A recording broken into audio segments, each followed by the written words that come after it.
T'es bien venu ces gamins s'ils sont bravés. Oh, ouais, c'est Madaniello.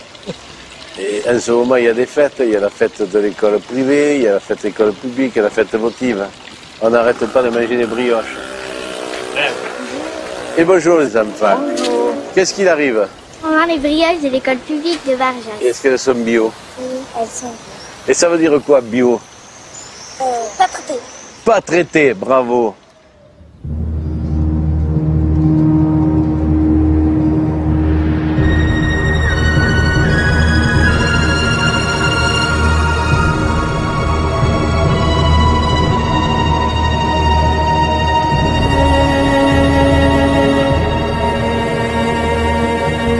I'm really honored to be able to offer some introductory comments. I'd like to begin, however, with a series of questions to you, the audience. If you think about your family and your close friends, how many of you have family or close friends with cancer or have experienced cancers? Put up your hands. What about diabetes? How about infertility? Family or close friends? Now I want those of you who put your hand up at least once to put it up again for any of those questions and look around you to see what a large percentage of people living on the planet today are affected by health conditions that science now plausibly links to environmental factors. A scientist in the United States this past spring made the observation that this generation of children is the first generation in modern history that is not going to be as healthy as their parents. That should not be.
L'appel de Paris, il y a 2 ans, a dit cela.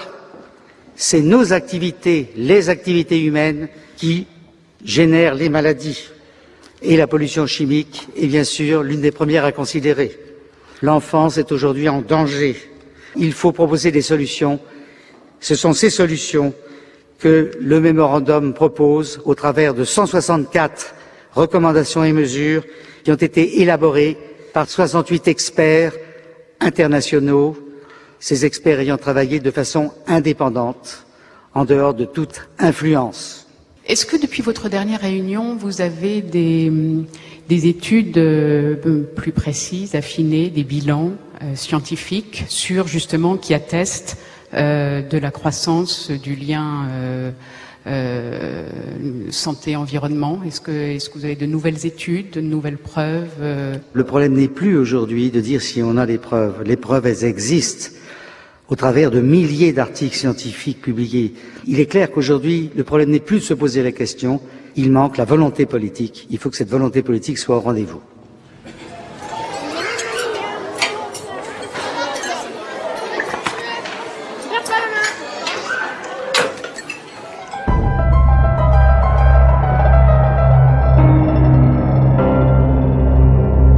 La France est le premier utilisateur européen de pesticides, et de loin, et le troisième ou le deuxième mondial selon les statistiques. On a encore une agriculture dans notre pays, puisque l'usage des pesticides en agriculture représente à peu près 90% de tout ce qui est utilisé, qui est extrêmement dépendante à l'utilisation des pesticides. 9 traitements différents qui sont appliqués sur des blés et plus de 27 traitements qui sont appliqués sur des pommes en arboriculture fruitière classique intensive.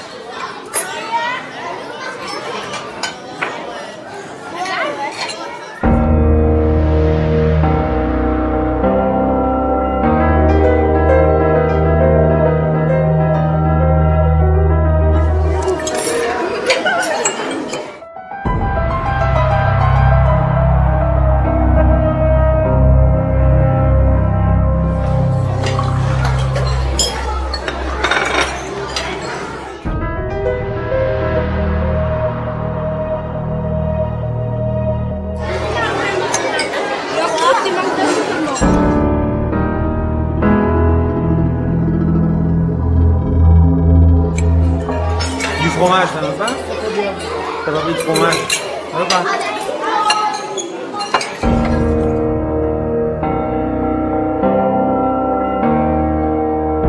Nous faisons aujourd'hui ce constat que le modèle alimentaire moderne est dans une impasse globale. Il repose sur un gaspillage d'énergie fossile non renouvelable. Il ruine ses paysans. Une exploitation disparaît encore tous les quarts d'heure en France.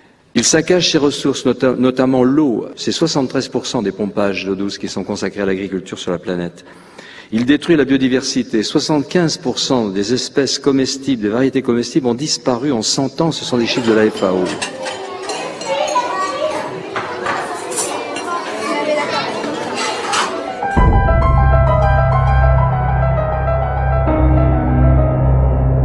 Moi, je suis un peu le Candide ici. Ce que je voulais dire, c'est que c'est vrai que on survole la Terre, on voit les choses d'en haut, on n'est pas complètement à l'intérieur, et c'est vrai que moi, mon truc aujourd'hui, c'est parler beaucoup de réchauffement climatique et de parler des problèmes de la Terre, et qu'aujourd'hui, quand je parle avec des scientifiques sur le terrain, que je rencontre régulièrement pour pouvoir légender mes photos et essayer de comprendre un peu mieux, ils sont tous très très très inquiets. Et quand je vois ce chiffre incroyable officiel qu'aujourd'hui on a perdu 30% du vivant sur la Terre, 30%, c'est énorme, et qu'on sait qu'il y a des milliards de gens qui se soignent uniquement avec les plantes, ben voilà, c'est une chose qui me choque.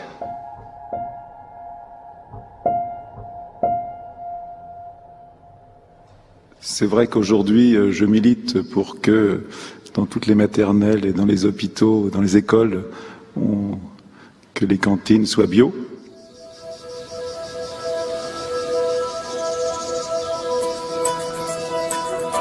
Nous sommes ici dans une petite commune française au pied des Cévennes dont le maire a décidé de faire face, a décidé de réagir en faisant passer la cantine scolaire en bio. Nous sommes à Barjac, une commune où, comme ailleurs, la population est confrontée aux angoisses contre la pollution industrielle, aux dangers de la pollution agrochimique. Ici commence un combat contre une logique qui pourrait devenir irréversible, un combat pour que demain nos enfants ne nous accusent pas.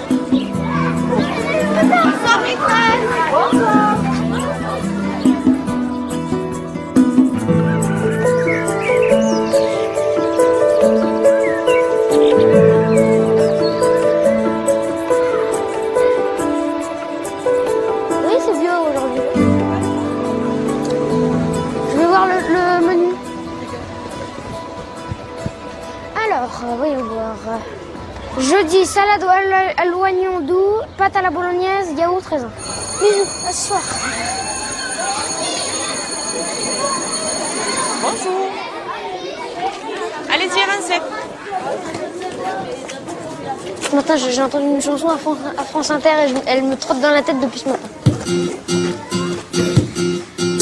Le ciment dans les plaines coule jusqu'aux montagnes, poison dans les fontaines, dans nos campagnes. Le ciment en rafale, notre histoire prend l'eau, reste notre idéal, faire les beaux.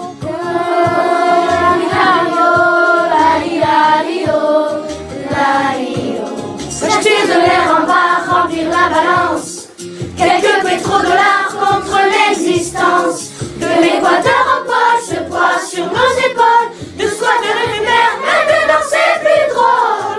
Puisqu'il faut changer les choses, aux arbres, citoyens, il est grand temps qu'on propose un monde pour demain.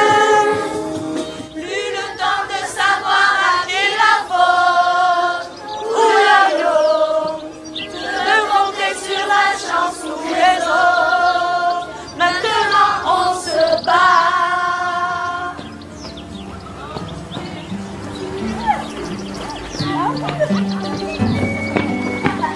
Là, vous avez des petites choses qui commencent à sortir là. Ça, c'est la mâche. Et ça, je pense que c'est plutôt la laitue. D'accord? Il y a un oignon qui démarre? Ah oui, tout à fait. Attention, ça ferme. Peut-être ça, je pense que ça. Non, elle lève pas. Hein. 7, 8, 9. 10 avec la petite fleur. Voilà, il y a du désherbage à faire. Il y en a vraiment beaucoup là. Il commence à y en avoir. Alors, et ici, ça pousse? Bon, vous avez à peu près tout dessiné, c'est bon? Non, pas tout encore. Alors, ceux qui ont terminé, les laitues, essayez avec votre règle de mesurer la taille d'une feuille. Parce que sinon, on ne la verra pas grossir. Oh non, c'est impossible, ça mettrait ça. Si, c'est possible. Si. 5. 5 mm, la mâche. On va dire dans les 1 mm, dans les 2 mm. Vous gaspillez pas l'eau, hein?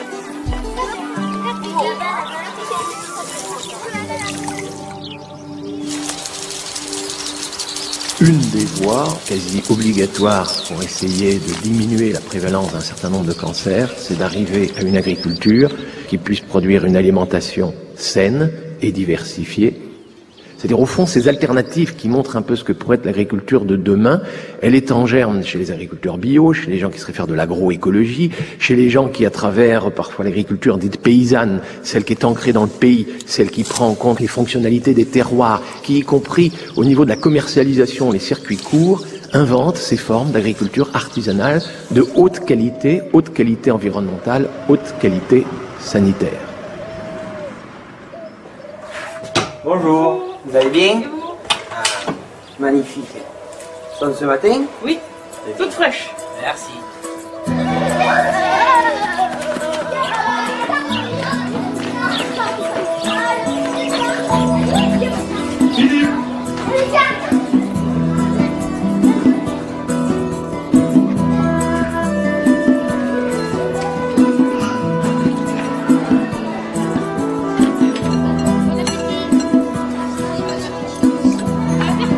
Aujourd'hui, c'est bio.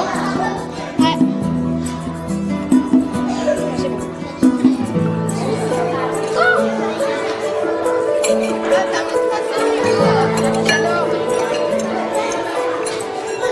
Merci Jojo. Là, c'est meilleur le pain bio. Ouais. Meilleur.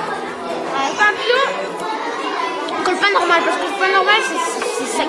Donc l'idée, c'était de pouvoir un peu discuter ensemble et voir déjà si, par rapport à vos questionnements, on pouvait amener des réponses, sachant que soit Lynn ou moi, on a un peu d'expérience dans l'alimentation. J'imagine que déjà les enfants commencent à en parler. Le projet aussi sur Barjac, c'est de tendre vers la bio, mais c'est aussi de faire une alimentation de qualité au quotidien, avec le plus possible d'approvisionnement local ou de proximité. Est-ce que vos enfants vous en parlent? Est-ce qu'ils se sont rendus compte de rien? Bon, nous on essaie de leur en parler, mais est-ce que ça remonte jusqu'aux parents? Je ne sais pas. Moi, la mienne, elle n'est pas difficile. Donc elle mange de tout. Donc voilà. Et oui, donc on ne peut pas dire si elle trouve meilleure ou pas. On peut lui donner, elle le mange. Par contre, j'ai intérêt de suivre à la maison. Voilà. Pourquoi?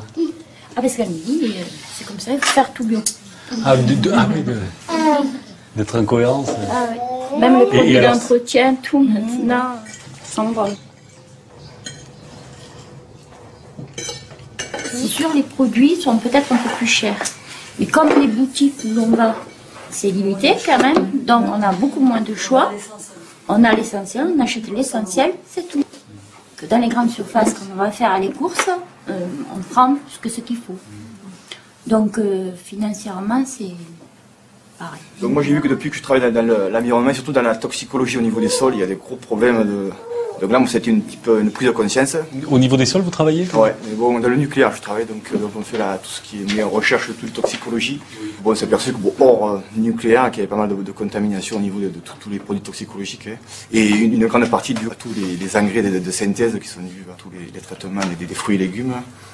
Et qu'on pourrait trouver d'autres alternatives qu'en utilisant des produits de synthèse chimiques. Ça, c'est sûr et certain. C'est pour ça que je suis un adepte du bio et je suis bien content qu'on en est passé là. L'intérêt de ce projet, c'est pas de manger bio en fait du jour au lendemain. Moi, à la limite, je vais dire, ça m'intéresse pas forcément. Mais c'est de se dire, effectivement, il y a des produits naturels, il y a des gens qui font des produits naturels qui existent, qui sont très bien. De passer sur le bio, ça permet aussi de dire, voilà, il y a effectivement des données environnementales importantes. Le fait que, effectivement, un pot de yaourt fasse 3000 km avant d'arriver dans ton assiette, est-ce que c'est une logique? Non. Et ça permet justement, en fait, avec les enfants, d'aborder ce genre de choses. C'est pour cette raison que, dans le Gard, on a été les premiers à initier cette histoire d'agriculture bio de proximité dans les cantines. Si ça vient d'Italie, d'Espagne, que c'est produit dans des conditions de transport qui polluent et qui nous saturent notre autoroute, etc., je vois pas trop l'intérêt de les retrouver, même à bas prix.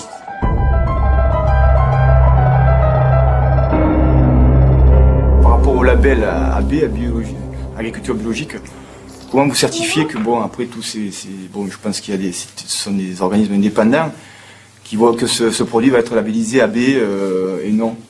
Pour faire simple, c'est un produit ne peut recevoir le terme agriculture biologique s'il respecte un certain nombre de choses au niveau du cahier des charges et au niveau des délais de reconversion d'une terre. Une terre, vous ne pouvez pas la passer en bio du jour au lendemain. Il y a un minimum de 3 ans de pratique agricole bio pour qu'elle puisse bénéficier de la possibilité de faire du bio. Donc pendant 3 ans, cet agriculteur, il va tout mettre en œuvre comme s'il était en bio, mais il ne va pas pouvoir apposer la marque, le logo AB. Les choses qui sont communes à tout le monde, aux végétaux comme aux animaux, c'est de ne pas utiliser de produits chimiques de synthèse. Et pour en être sûr, il y a des organismes indépendants, c'est-à-dire qui ne dépendent pas du tout du ministère de l'Agriculture, qui ne dépendent pas du tout des producteurs, pas du tout des firmes qui vendent des produits bio, qui vont contrôler chaque année tous les producteurs, tous les transformateurs, tous les gens qui touchent un produit 100% bio. Et toute personne qui va vendre ou transformer doit demander, madame qui vend des produits bio, si dans son magasin elle est à 100% de produits bio, elle est responsable, donc elle demande les licences de chaque personne qui fournisse, voilà. Et elle a un classeur, elle garde ça. C'est de cette façon qu'on arrive à avoir ce qu'on appelle la traçabilité du départ à la fin.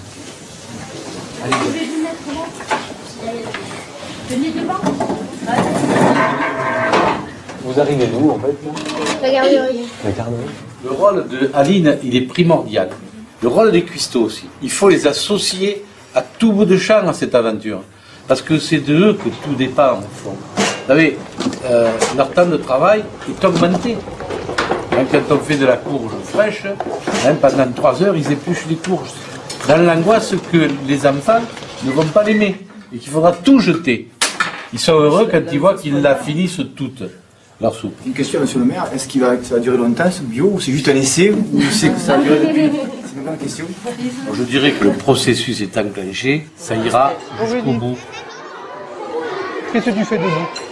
Et comme ça a été dit, c'est pas simplement une question de manger autrement, c'est quelque chose qui soulève, qui retentit dans tout le village, y compris chez les agriculteurs, y compris chez les commerçants, y compris chez les artisans, voire le boulanger, et y compris dans les comportements des familles, et y compris dans le comportement des élus.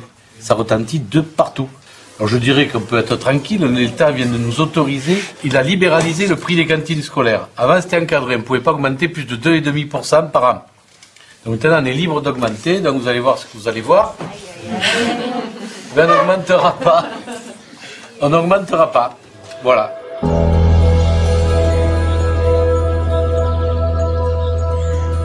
Ce sont les Cévennes que l'on voit là.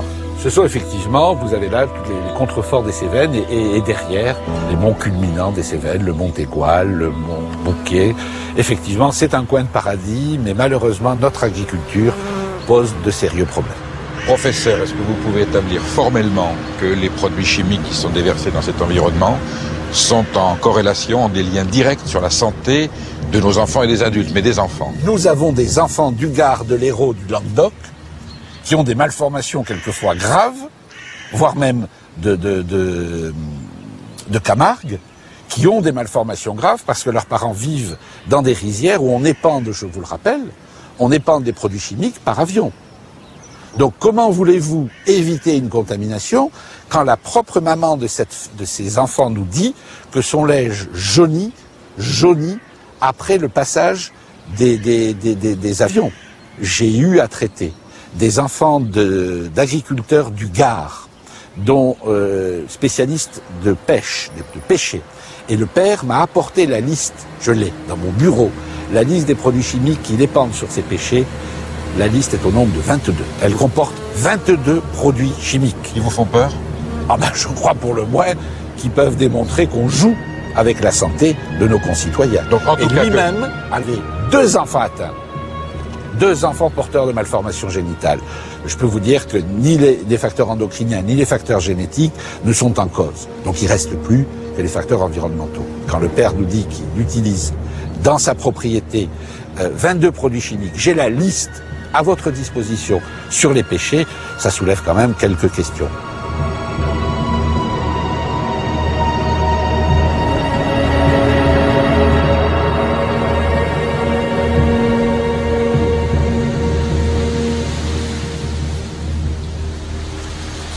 Alors tu viens me voir et tu me portes ça. Pourquoi? Disons que j'ai eu des problèmes en 2005. Oui. Des problèmes neurologiques. Donc je travaillais avec ça pendant 10 ans. Et j'ai dû utiliser des molécules que j'ai dû avoir par la peau, j'en sais rien. Disons en préparant mes mélanges, j'ouvrais souvent mon casque. Donc je recevais souvent mes mélanges. Mais quand je traitais, je fermais. Mais il y a toujours... on n'est jamais à 100% de... Tu devais employer des produits dangereux pour utiliser un masque comme ça, on dirait un masque de cosmonaute.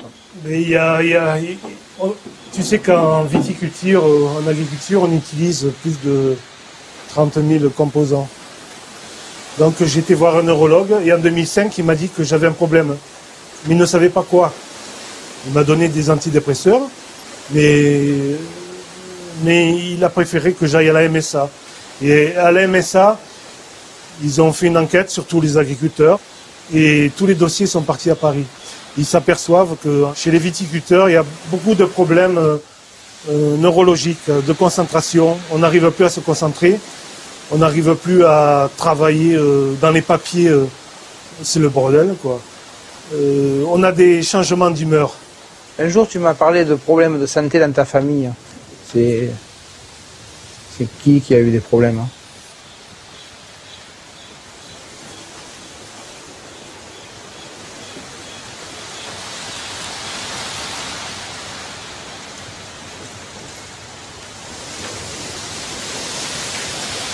Ton fils?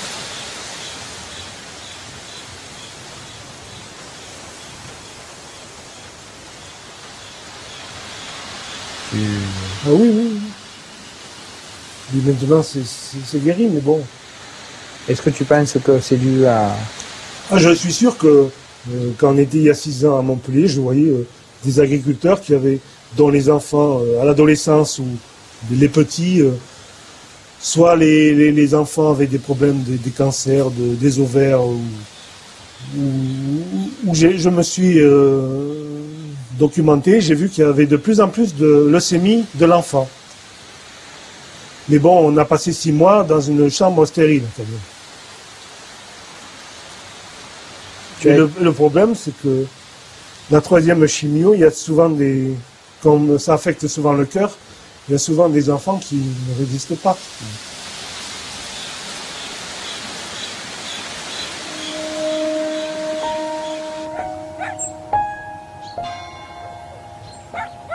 Trois, 4, 5, 6. Les CE2, qui c'est qui mange à la cantine? 2. Solène, tu manges à la cantine? Non, je mange pas. Cuisine centrale de Barjac, bonjour. Bonjour. AC2? Oui.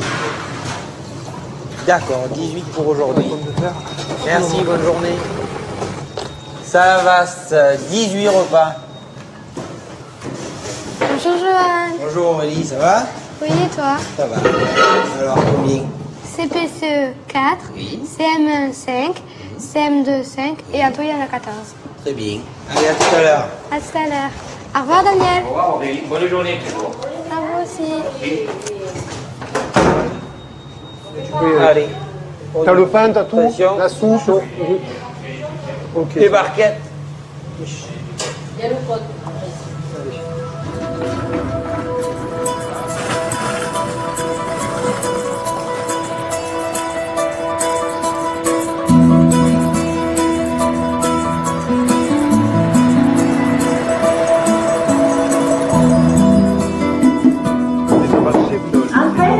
Encore une fois de graves conséquences, les inondations ont touché la Bonjour, région. madame Daniel. Et puis des coulées de boue dévastatrices Comment allez-vous? dans la région de Sommières ont cette année encore accentué l'érosion des sols cultivés et du vignoble du Gard. Ça va depuis hier?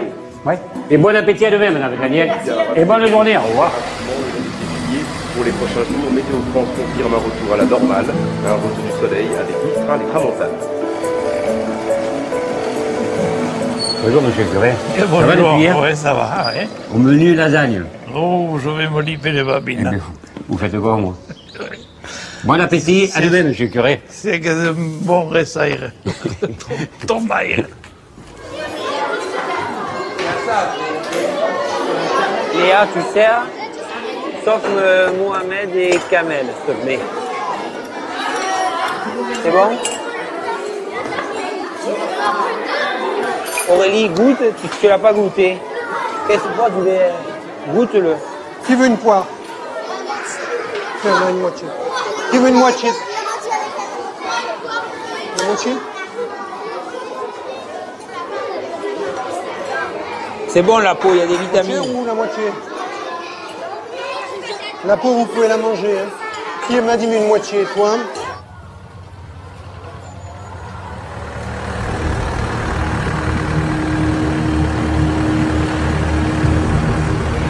Bien sûr, on se pose des questions tous les jours sur la pratique de notre métier, sur l'environnement qui paraît être préservé à Orniac. Au village, il y a plusieurs cas de cancer. Ma tante est décédée l'année dernière d'un cancer des intestins, enfin généralisé. Mon oncle est décédé d'un cancer du poumon en 2 mois. Ma mère a eu le cancer du sein en 1999. Ma belle-mère en avait eu un aussi en 1990. Mais ça date plus, mais depuis quelques années, j'ai perdu pas mal de personnes de ma famille de cancer. About 35 years ago, the president at the time, Richard Nixon, declared that the U.S. could declare war on cancer and create a victory over this dread disease. And this was in the context of a war at that time, the war in Vietnam. So he used wartime language to describe how the science was going to be directed at solving the dreaded disease of cancer. Most of the language that he used and most of the research funds that were appropriated at that time and what was called the National Cancer Institute were directed at cure, treatment, or what sometimes is referred to as chemoprevention of cancer, which is, I think, the wrong strategy. L'année dernière, c'est vrai qu'il y a un conseiller agricole qui m'a dit vous êtes une femme exploitante, faites attention à l'utilisation des produits de traitement. Il faudrait que ce soit plutôt votre mari qui les fasse. Alors je lui ai répondu que j'en étais consciente parce que mon fils avait eu une leucémie, donc je le savais. On leur a demandé les causes de la maladie au tout début, mais apparemment, ils n'en savaient pas plus que nous. Malheureusement, l'hôpital de la Timone et les autres sont pleins d'enfants qui ont la maladie de mon fils, qui ont d'autres maladies graves. Et ils s'en sortent pas tous. Hein. On a vu de la souffrance, beaucoup. On ne s'imagine pas quand on vit comme nous à la campagne. Ma mère avait été malade en 99, elle avait eu un cancer, mais j'étais loin d'imaginer ce qui pouvait se passer dans les hôpitaux pour enfants, ou même les hôpitaux pour adultes. Hein.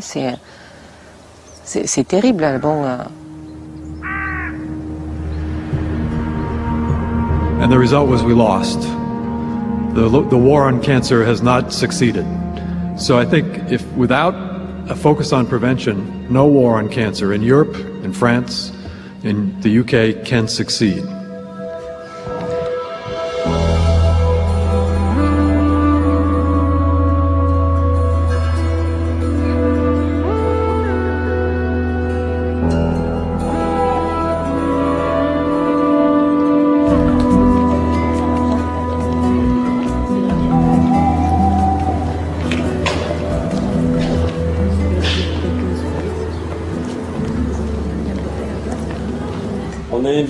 Ce soir, quelqu'un qu'on remercie beaucoup parce qu'il arrive de loin, il a un emploi de temps chargé.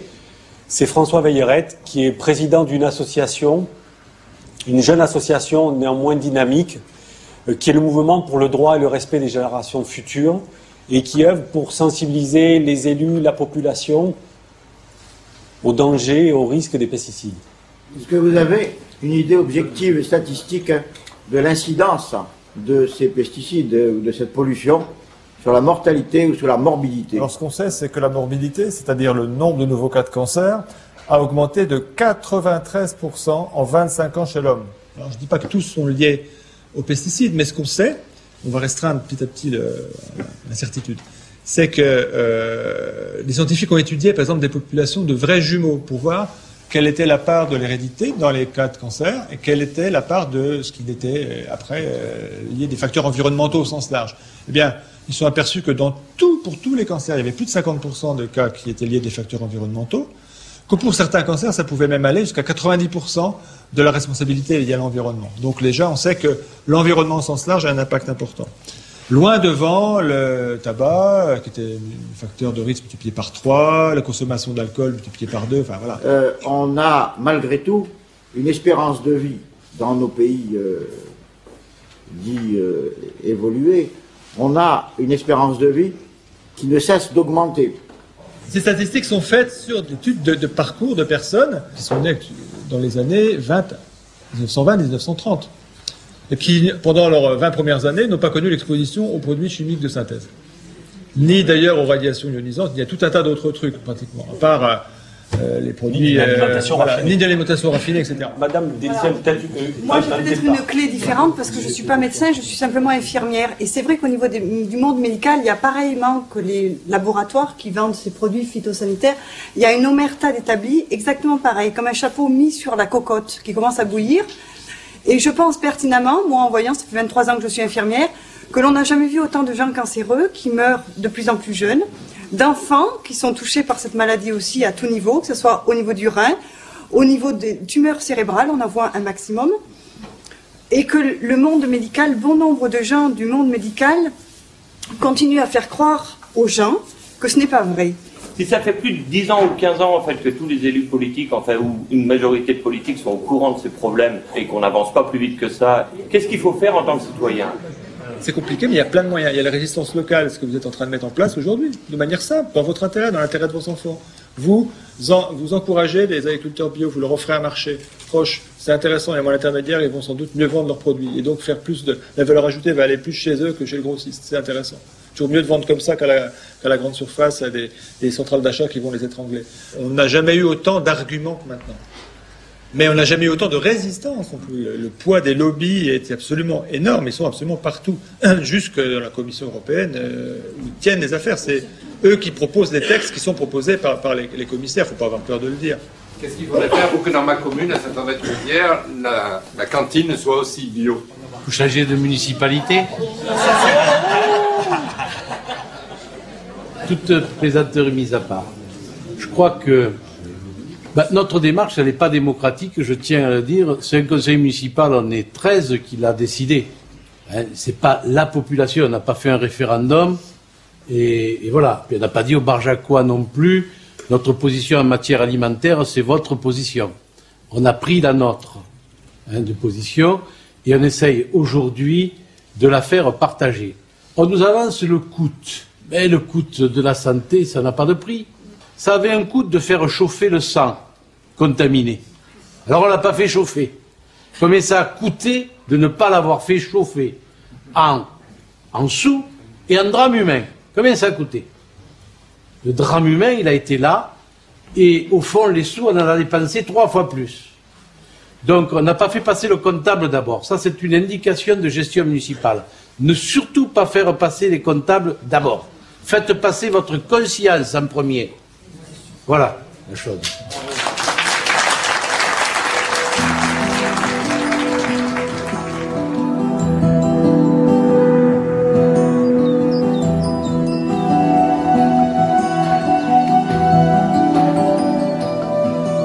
Comment t'as trouvé hier soir la conférence? Ouais, bah, c'était bien, c'était intéressant. C'était intéressant, hein. Ouais. Ça fait peur? Surtout toi qui es enceinte, alors c'est... Ouais, exactement. Non, c'est bien, il y avait du monde en plus. Oui, c'était bien. Je te dis, les gens commencent à être intéressés, concernés. quoi. Toi, t'arrives à manger bio à peu près tout? Pas tout, non? Bah non, pas 100%. 100%, c'est impossible. Enfin, c'est possible, mais après, c'est... Hugo, tu surveilles un peu le petit? Il y a certains produits que j'achète plus, qui sont inutiles. Oui. Donc à ce niveau-là, je pense que tu gagnes. Tu te retrouves, Moi, je pense. Mon frigo, il est pas plein comme avant. Avant, il débordait, là, il est vide. Mais il y a l'essentiel. Oui, il y a un repas chaud avec... C'est vrai, c'est vrai. Enfin, moi, j'aime mieux cette manière de consommer. J'ai l'impression d'être moins con, quoi. Tout à fait, ouais. Et puis de te protéger, tout simplement, même si... Ouais, puis de pas être dans ce système de consommer, acheter sans arrêt tout, qui nous bombarde là dans la tête. Fais attention, Ninou, hein. Après, au niveau du fromage, là, je trouve que c'est vraiment cher. Et la viande. Moi, la viande. C'est les trucs que j'ai encore du mal à passer, quoi. Donc moi, la viande, pour l'instant, j'ai jamais consommé en bio. Et là, j'ai fait un essai, j'ai acheté des saucisses bio chez Martine. D'accord. Bon, je vais voir ce que ça donne, mais bon, il y a le goût aussi. Si tu ne retrouves pas ton goût, le goût que tu aimes. Oui, que tu aimes, tu vas pas être motivé, quoi. Après, au niveau de la viande, tu peux viser plus les producteurs locaux, même si c'est pas en bio, tu sais que c'est quand même bon. Un saumon. Tu te dis, il y a vraiment des trucs qui sont superflus. Et en fait, comme on mange trop, de toute façon, on est dans une société où on mange trop, ça peut pas nous faire de mal de manger un peu moins, quoi. C'est comme ça que ta spatule, d'accord? Dès que ça a pris, d'accord? Tu vas t'en sortir. Ninou, de la soupe. Ça, on va laisser là. C'est bien, Zuc, merci. Merci, Christophe. Chaud. C'est chaud là auprès du feu, des crêpes là. Ouais, il fait très chaud là. Tiens, t'as bien faim, Zuc? T'as bien mangé à la cantine? Ouais. T'as mangé quoi? On a mangé du poulet avec du croissant dauphinois. D'accord, ça va. Je t'ai pas refait des pommes de terre ce soir? Votre jardin, là, niveau à l'école. Bon, ben on y va demain en fait. Demain, vous allez? Ouais. Dans le potager? Ouais. D'accord, c'est prévu que vous y alliez. D'accord. Des brocolis, des choux-fleurs, des choux romanesco, des fraises. Ça, tout ça, ça sera au printemps. Elle était bonne, hein. Juste soupe un peu le jour. Il était bon ce petit marron. Hein. Il vient d'où les petits marrons? Le petit marron de chez Vanessa. Qu'est-ce qu'il y a de plus? Des châtaignes, des bois. On sent le goût des châtaignes.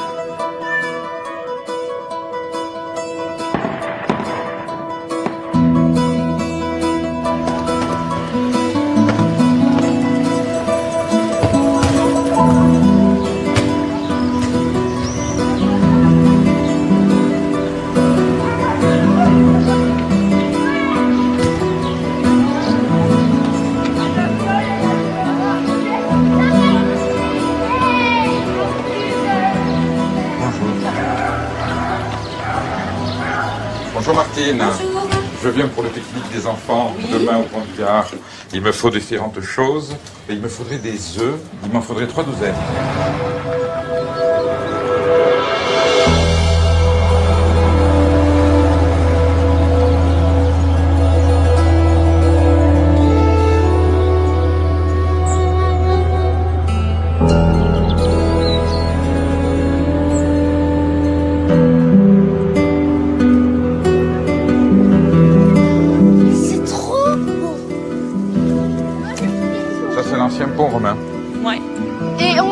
passé l'eau au-dessus. Il a été construit au premier... 1800. Non, pas du tout. Si, avant que Jésus naisse.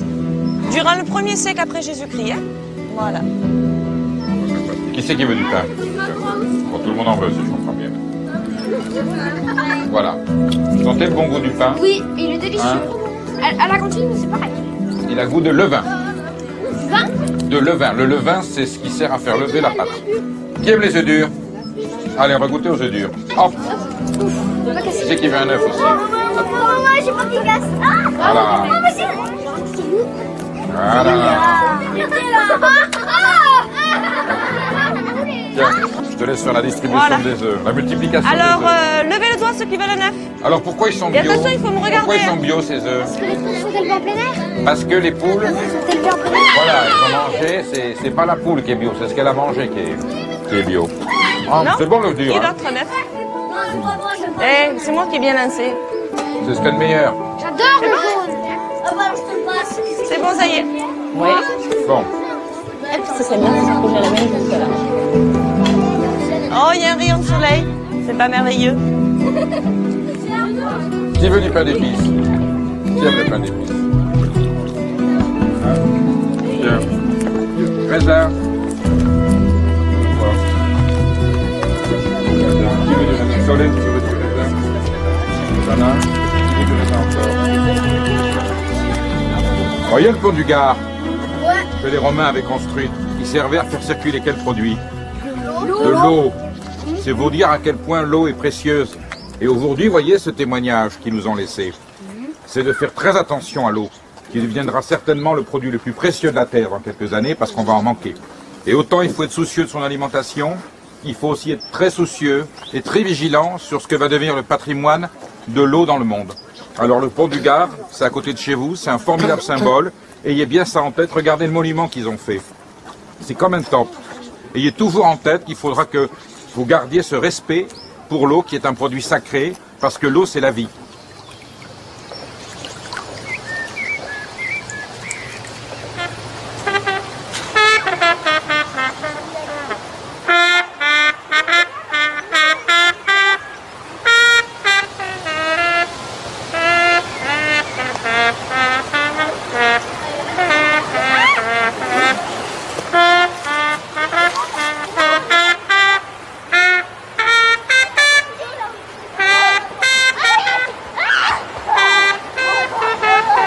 N'oubliez pas que dans certaines régions, les eaux des rivières sont polluées à 100%. Est-ce que ce n'est pas un signe d'alarme pour vous suffisant pour démontrer que la nature est contaminée? Vous avez certaines régions dans lesquelles les nappes phréatiques, qui sont quand même pour nous des marqueurs de la qualité de la vie à travers l'eau, car l'eau c'est la vie, eh bien certaines nappes phréatiques qui sont contaminées à plus de 90%. Est-ce que ces informations ne vous suffisent-elles pas?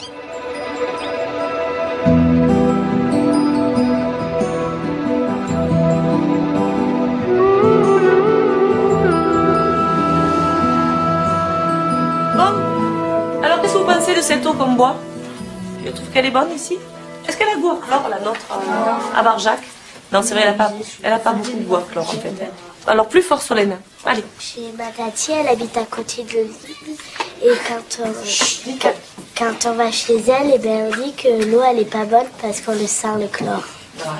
On en a là, des fontaines chez nous, on a la fontaine de Tarot, on a tout le long de la Cèze, il y en a plein des sources. Parce qu'avant on la buvait. Oui, avant on la buvait, oui, on pouvait la boire avant. Et on ne peut plus boire l'eau de ces sources-là. Et pourquoi on ne peut plus maintenant? Maintenant À cause des pesticides, des produits chimiques, de la pollution. À cause de la pollution, oui, Hugo. Il y a les agriculteurs, avec le sulfate, le désherbant, et ben, à cause de tout ça, ça rentre dans la terre et ça va jusque dans les nappes phréatiques et ça fait que l'eau elle est moins potable qu'avant. Voilà, elle est moins potable qu'avant.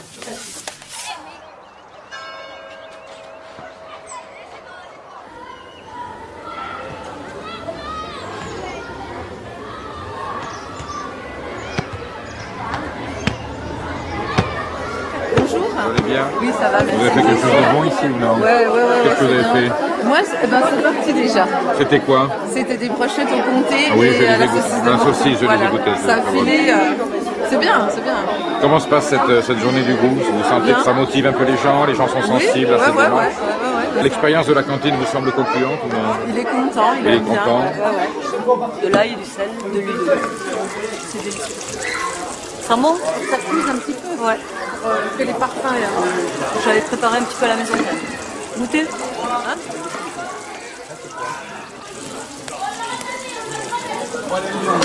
Irrésistible.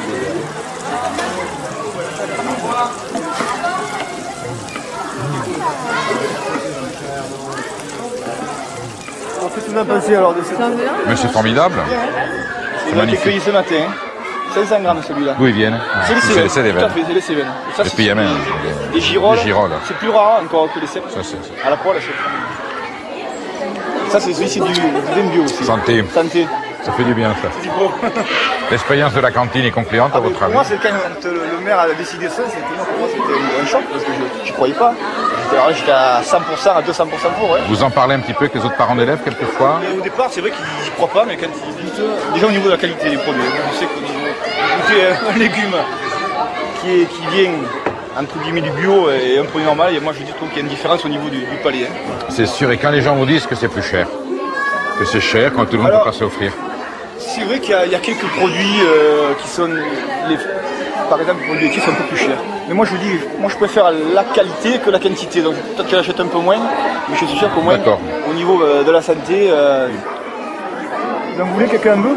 C'est du fromage de tête. C'est votre belle-mère qui l'a fait, non? Ouais. Merci. Bon. Oh. Vous voyez au goût, hein, au niveau du palais, fait bon.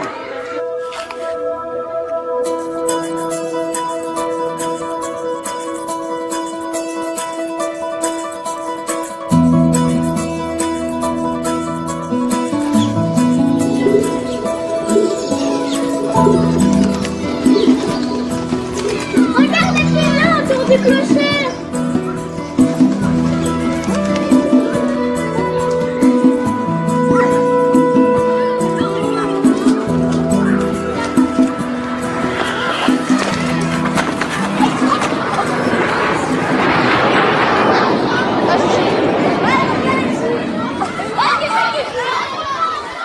Toi, ça va? Mais ça va, écoute, oui, un peu. Ouais? Oui, tout va bien. Et ils ont su d'où ça venait? Ils ont donné un peu des explications? Aucune. Ça fait peur quand même, hein, que ça... Tu te demandes d'où ça vient, pourquoi...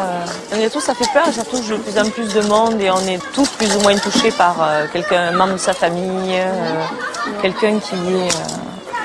On a tous maintenant quelqu'un de proche qui a été... Tout à fait.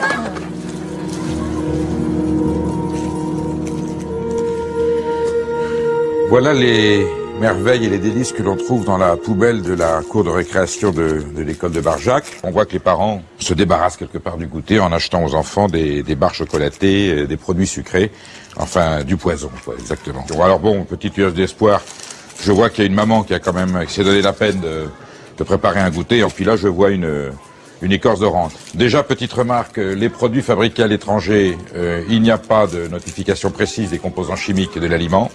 On a juste la nature du produit, chocolat aux fruits, gâteau. Et c'est sur les produits français qu'on a un peu plus d'informations. Tout ça est tout à fait réjouissant. On va regarder en détail. Oh ben là on a la totale. Là, c'est formidable. Là ici on a le complément complet. Donc j'ai quand même du fruit, du raisin, bigarreau confit, correcteur d'acidité E330, conservateur E202 et anhydride sulfureux, colorant E127. Cube rouge confit pour 10%, correcteur d'acidité E330, conservateur E320.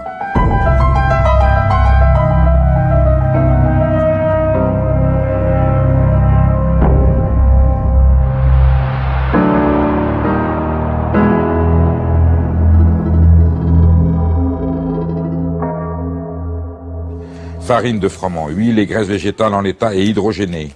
Palme, colza, copra, émulsifiant E471, colorant E160, poudre à lever E450i et E500i, arôme et sel, émulsifiant E471, épaississant E215.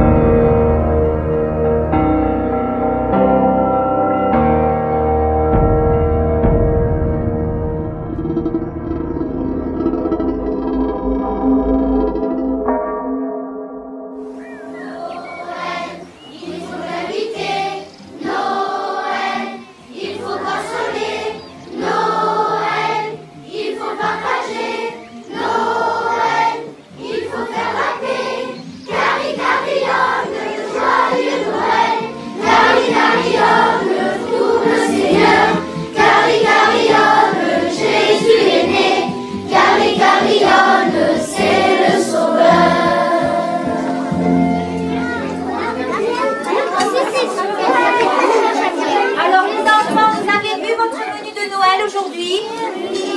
Alors il y a un menu anglais, vous avez du pâté de campagne sur un toast et de la salade. Ensuite vous allez avoir de la dinde rôtie au stuffing. Alors ça on ne sait pas trop ce que c'est le stuffing. Hein. Peut-être, on va découvrir, peut-être qu'il y aura des légumes, on ne sait pas trop. On va voir. Ensuite vous allez avoir du fromage sur des toasts. Et un bon dessert à la framboise. Ça s'appelle un trifle. Voilà.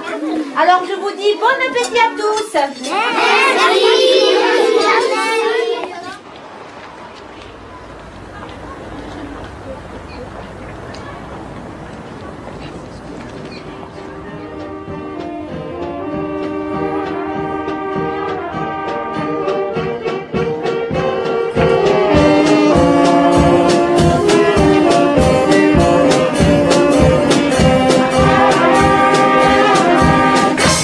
Cette année, nous tenions à faire à cette fête sous le signe de la nature, pour ne pas nommer le bien grand mot du bio. Nous avons le bonheur, grâce à cette nouvelle façon de travailler pour les enfants et les personnes âgées, d'avoir des cuisiniers motivés pour leur travail, d'avoir des cuisiniers qui ont pris conscience que un métier comme cela en faveur des gosses, c'est aussi un métier éducatif. Dans cet effort, je dois dire, que nous avons rencontré la compréhension des parents d'élèves, mais aussi des élus qui sont avec nous dans cette affaire.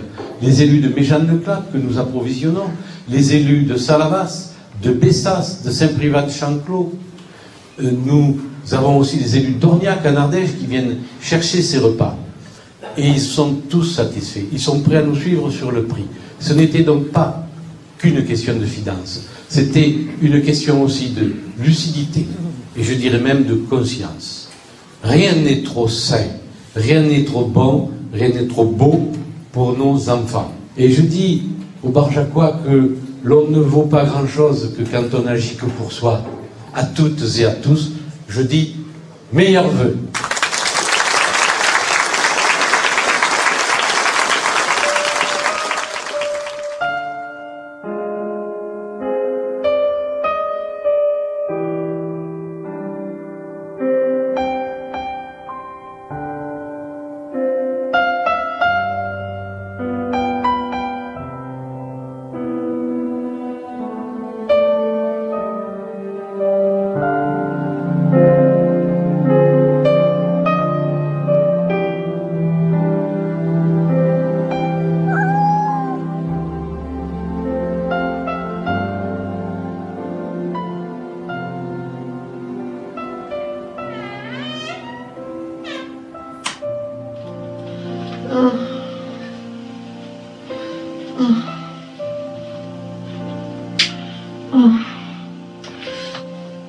Bébé qui descend.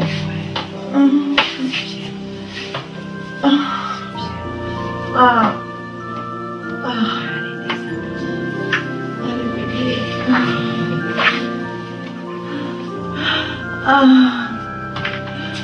Allez mon cœur. Voilà, tu le pousses encore un peu. Ouais. J'ai mal, tu sais. Hop là. Oh. Comme il bouge. C'est bien bébé. C'est bien mon cœur.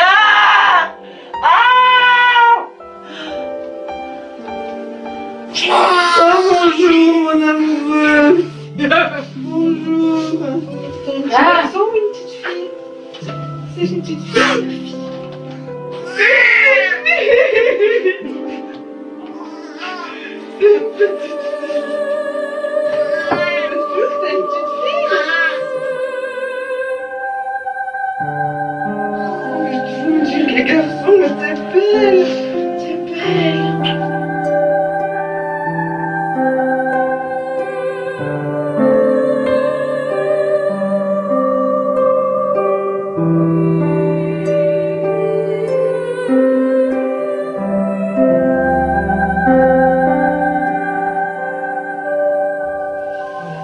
Bien passé, vous avez un beau bébé. Elle est petite tounette, mais bon. Elle est petite, hein, petite tounette par rapport aux filles, elle est toute petite.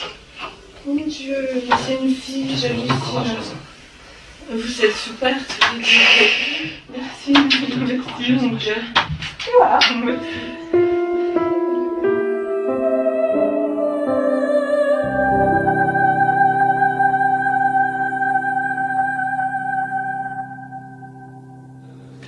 problématique qui est éminemment importante, c'est celle de l'origine de certaines maladies de l'homme, de la femme adulte, origine fétale de certaines maladies. Et là, on a mis en évidence la présence de plus de 300 polluants chimiques présents dans le sang du cordon de ces 30 nouveau-nés, dont au moins les 2/3 sont considérés comme des perturbateurs endocriniens. Donc le problème est réel, même si ces produits existent à l'état de trace, ils sont présents dès les premiers jours de vie et ceci pose un problème pour l'avenir.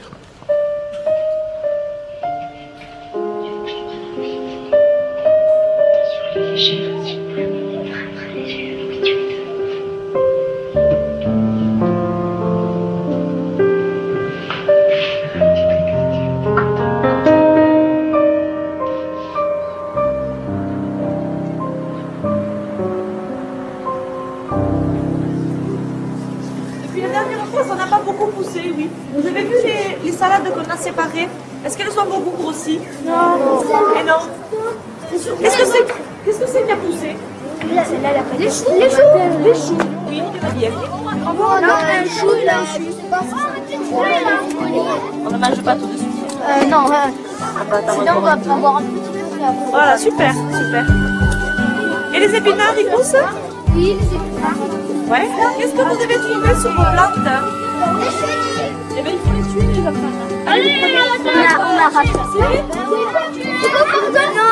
On a peur de ces bêtes. Vous prenez une feuille, vous allez chercher deux feuilles là-bas, vous faites comme ça, vous ne touchez pas les cheveux.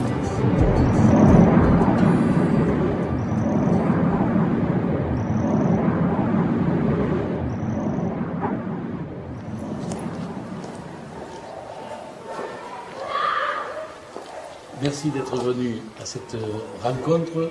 Je ne veux pas dire une confrontation entre agriculteurs biologiques et puis agriculteurs, je dirais, conventionnels ou classiques.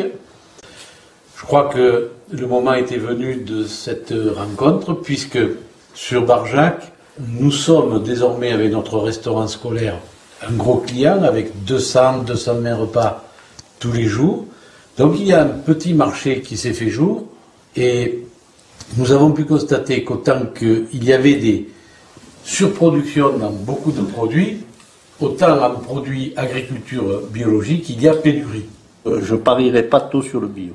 Moi, là où je crois en agriculture, c'est l'agriculture raisonnée. C'est une agriculture qu'une majorité d'agriculteurs pratiquent. Ça veut dire qu'il y a les programmes de lutte raisonnée pour la viticulture, en grande culture aussi, des apports azotés fractionnés pour éviter le lessivage. Toutes ces mesurettes font que quand même on est soucieux de la protection de l'environnement. Et puis on a vu les pratiques qu'ont fait nos parents. C'est vrai que là il y a eu des excès. Aujourd'hui les jeunes, même qu'ils soient en culture conventionnelle, sont conscients qu'il a fallu faire attention. Et puis il y a deux raisons. C'est le souci de la protection de l'homme, mais il y a aussi le souci de la protection de leur porte-monnaie quand même. Parce que les produits sont horriblement chers. Alors, moi, oui, pour le bio, j'y crois au bio.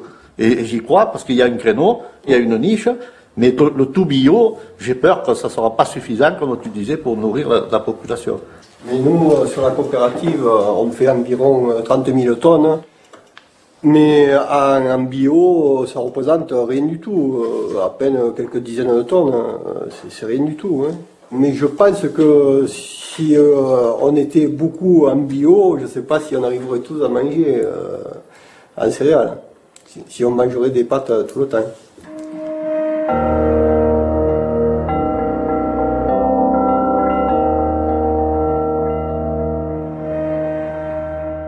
Il faut cesser d'empoisonner la terre, l'eau, l'air et les aliments sous l'alibi fallacieux de nourrir l'humanité alors qu'on affame l'humanité. C'est pourquoi, face aux dérives du modèle agricole dominant, il faut une réforme en profondeur pour préserver la santé et l'environnement. J'affirme haut et fort que l'on peut produire autrement, durablement, des denrées alimentaires de haute qualité sanitaire en quantité suffisante, avec des performances économiques bien supérieures aux méthodes industrielles, pour peu que l'on cesse de remplacer les paysans sur la terre par des molécules chimiques.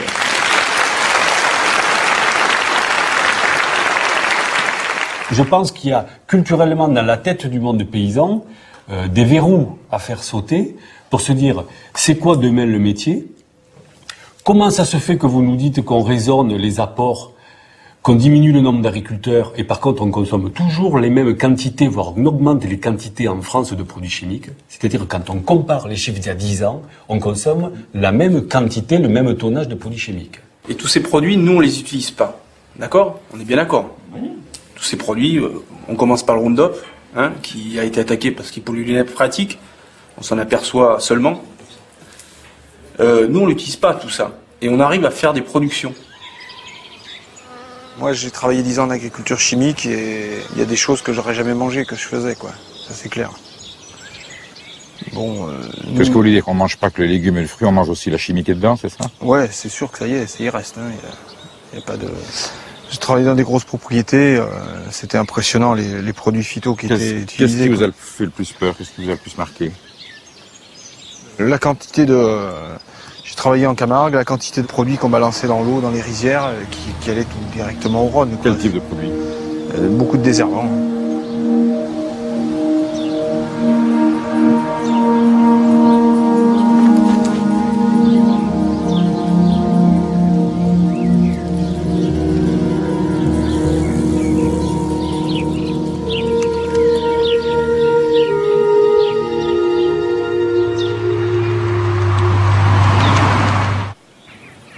Et une fois, je me suis empoisonné avec du 2,4-D. C'est des hormones. Ça a donné quoi comme symptôme? Vous avez mal à la tête, vous avez envie de vomir, vous sentez vraiment que vous allez mourir, quoi. Et c'est des hormones, il n'y a pas d'antidote à ces trucs. Et nous, on n'a pas du tout l'intention de polluer plus que les autres. On est en première ligne. Quand nous, on va sulfater, quand on traite... Oui.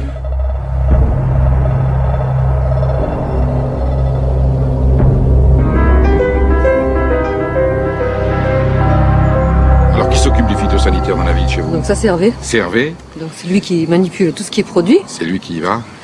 Il en manipule beaucoup, non? Il en fait pour les arbres, il en fait pour la vigne, il en fait pour les céréales. Comment ça il procède pour le traitement? C'est lui-même qui va dans la vigne, qui manipule les produits? Il manipule les produits à la maison, hein, déjà il faut faire un mélange à la maison. Préparation. Quand il manipule les produits, bon il les aspire, hein, je veux dire il inhale. Hein. Il a des symptômes de... Saignement de nez. À chaque fois. Des saignements de nez? Ah, oui, à chaque fois qu'il traite. Que à chaque fois qu'il traite? Oui, ça c'est sûr. Chaque fois qu'il traite. Et c'est répétitif? C'est répétitif et ça dure 3 jours. Et il se suit pour ça? Il va voir le médecin?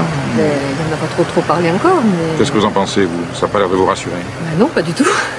Et d'abord, il n'est pas tout seul, puisqu'on a un ami aussi qui nous disait que quand il traitait, à chaque fois qu'il traitait ses vignes, il n'arrivait pas à uriner pendant 8 jours. Et à chaque fois qu'il traitait aussi. Bon, donc il y a quand même un souci. Et lui, qu'est-ce qu'il en pense de ce saignement de nez? Qu'est-ce qu'il dit? Ça le gêne, c'est sûr. Hein. Lui, il est bien conscient que ça vient de ses produits. Hein. Ça, c'est sûr.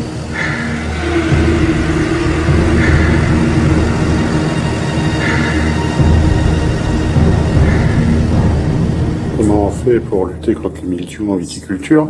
Comment on fait pour lutter contre le corynéum en arboriculture? Comment vous faites, quoi? Parce que... Déjà, on fragilise pas les plantes. Ok, on nourrit jamais les plantes, hein. On nourrit le sol. Nous, on a des vergers, on fait des engrais verts dans les rangées en hiver et on retourne ça au printemps. On nourrit le sol, mais on ne nourrit pas les plantes. On n'a pas les mêmes soucis de maladies que vous pouvez avoir. C'est pas de mildiou? Un coup de cuivre et au bon moment, si je vois qu'il va faire pas pleuvoir beaucoup, je vais vite traiter. C'est la seule manière de stopper le mildiou, quoi. Bien sûr, sur nos sacs de cuivre, il est marqué 12 kilos de bouillie bordelaise à l'hectare. Ça, il faut quand même savoir qu'on a des commerciaux en face de nous. Moi, personnellement, je traite à 3 kilos de bouillie bordelaise à l'hectare. Et j'ai jamais eu d'odium sur mes vignes. C'est pas une fatalité d'avoir des maladies. Une maladie, c'est parce qu'il y a quelque chose qui attire la bestiole, hein, ou le champignon. Hein, c'est pas... Donc pour se défendre contre le mildiou et l'oïdium en viticulture bio, c'est pas difficile. Hein, non.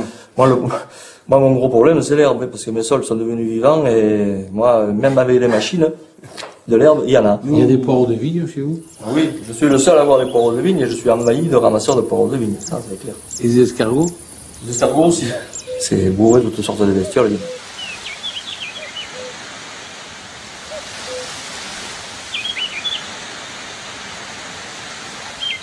Pourquoi on est solidaire de cette industrie de produits phytosanitaires. Il y a des agriculteurs qui démontrent de plus en plus qu'on n'en aurait pas besoin de ces produits. Et que là où on doit se retrouver dans le monde agricole, c'est pour quelles raisons culturellement on est lié à ces gens de la pharmacie, de l'industrie, de la pétrochimie. Mais on est lié à ces produits parce que les plantes sont devenues malades, parce qu'elles poussent sur des sols qui sont morts, qu'on a tués avec les produits, avec les désherbants et avec l'absence d'humus. Dans la mesure où une plante pousse sur un sol mort, elle ne peut pas être en bonne santé. Donc on a été obligé d'utiliser des phytos, des produits pour protéger les plantes. Et tout démarre de là. Moi je suis passé en bio à cause de ça. D'un côté c'est mon voisin qui désherbe chimiquement, de l'autre côté c'est moi qui suis en bio depuis 30 ans. Donc moi je laisse pousser l'herbe que je travaille après au printemps. Et lui il met des désherbants. Ça fait un peu la vie et la mort quand même, hein. Ça ressemble, oui. C'est inquiétant même. Au niveau du sol à l'intérieur, on voit une différence? La différence, elle est assez nette à voir. Si vous voulez, on va donner un coup de fourche, vous verrez. Et alors, qu'est-ce qu'on va trouver là-dedans? Plutôt, qu'est-ce qu'on va pas trouver? On va voir, au niveau de la structure, la grosse différence. Vous voyez, on a ce qu'on appelle une structure feuilletée. La terre se délite en strates, comme un millefeuille. Dès qu'il pleut, l'eau ne pénètre plus, on n'a pas de trou de vers de terre, puisqu'il n'y a pas de matière organique, il n'y a pas de vers de terre. Oui, effectivement, c'est la mort quand même, hein. Et voilà. l'eau glisse là-dessus. L'eau glisse dessus, si elle faisait que glisser, ce serait pas grave, mais chaque fois, il y a une partie des argiles qui floculent et qui sont emportées. Donc, si vous voulez, chaque pluie, on a une partie. Ça nettoie. On a une partie qui est de la terre qui s'en va. Et le gros problème, je vous dis, c'est qu'on perd cette argile, qui est le réservoir. On va se retrouver avec du sable et des cailloux. Donc ce sable et ces cailloux, ça va faire un support et on va faire du hors-sol. Et alors là, ici, qu'est-ce que ça donne quand on creuse? Ici, qu'est-ce qu'on va trouver? On va trouver une structure particulière. On va deviner tout de suite, qui est complètement différente. On appelle ça une structure grumeleuse. Oui. Donc au lieu de faire des couches plates, ça fait des petites boules, des petits agrégats. Donc c'est le complexe argilo-humique qui est en bon état qui permet vous voyez, des vers de terre, qui permet de faire ça et qui forme cette structure particulière en forme de petites boules qui permet à l'oxygène de pénétrer et qui permet à l'eau aussi de pénétrer. C'est bon signe d'avoir du ver de terre, non? Il vaut mieux, oui, en principe. C'est eux qui font le plus gros du travail. S'il y a à manger, ça veut dire que la plante aussi a à manger. Exactement, d'autant plus qu'eux, ils transforment la matière organique sous forme assimilable, de façon organo-minérale. C'est magnifique, c'est une terre vivante, ça, on est d'accord. Voilà, ça c'est une terre vivante. Hein? Maintenant, c'est les générations qui vont me suivre qui vont en profiter. Ouais, vous vous rendez compte que le niveau du sol était là où l'herbe l'a maintenu. Et si vous prenez le point de greffe de la vigne, oui. On a perdu 30 à 40 cm de sol. Donc en 30 ans. Si on continue comme ça 30 ans de plus, on est au rocher. C'est-à-dire que l'eau, quand il pleut, elle dévale et elle érode. Et elle arrache et elle emporte tout. Donc ce sont des eaux boueuses qui évacuent. C'est de l'eau chargée de boue chaque fois qu'ils s'en va. Alors que si ça pleut ici, qu'est-ce qui va se passer? Ça s'infiltre. Quand je dis aux parents, vous faites mal manger vos gamins, c'est pas porteur électoralement. Et quand je dis à mes amis agriculteurs, vous faites peut-être pas des cultures bien saines pour la santé. C'est pas là non plus bien porteur électoralement. Je me mets du monde à dos. Mais il faut s'en mettre du monde à dos. Mais en toute amitié. En toute amitié. C'est comme ça que les choses avancent.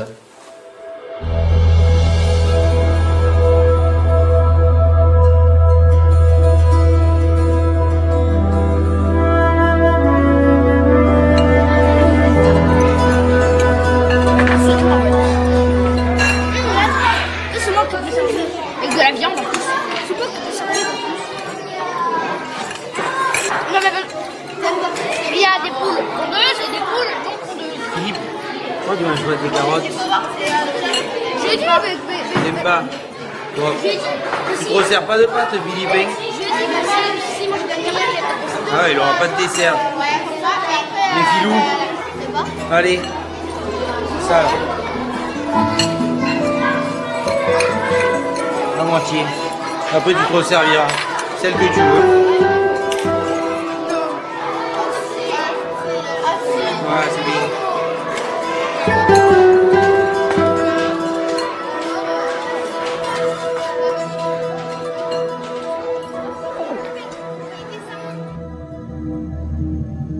Camille est restée 6 ans à l'école de Barjac et elle est tombée malade en juin 2005. Et juste avant la fête des mères, on nous a envoyés à Montpellier consulter. Et là, on a senti un malaise. On nous a parlé de biopsie, de prélèvement. Rendez-vous pris le lundi qui suivait la fête des mères.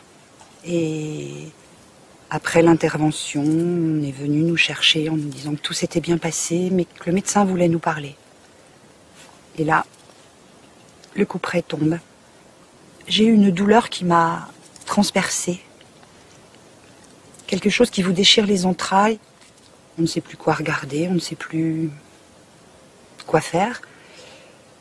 Et puis les médecins sont tout aussi désarmés face à notre détresse, ne nous connaissant pas, donc ne pouvant pas immédiatement nous répondre, nous jurant qu'ils feront le maximum, mais qu'il faut attendre les résultats pour savoir de quoi il s'agit.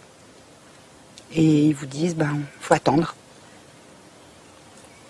Donc on a récupéré Camille, qui par l'intervention avait un visage déformé, donc avec à nouveau une vision insoutenable, une petite fille qui était toute jolie, ça on nous avait pas prévenu. Et puis voilà, et on est rentré à la maison et il a fallu faire face avec ses autres sœurs. On ne pouvait pas leur dire que c'était pas grave, parce qu'on avait des visages qui reflétaient le contraire. Mais on ne savait pas ce que c'était. On s'était dit qu'on ne dirait pas, on ne prononcerait pas le mot cancer.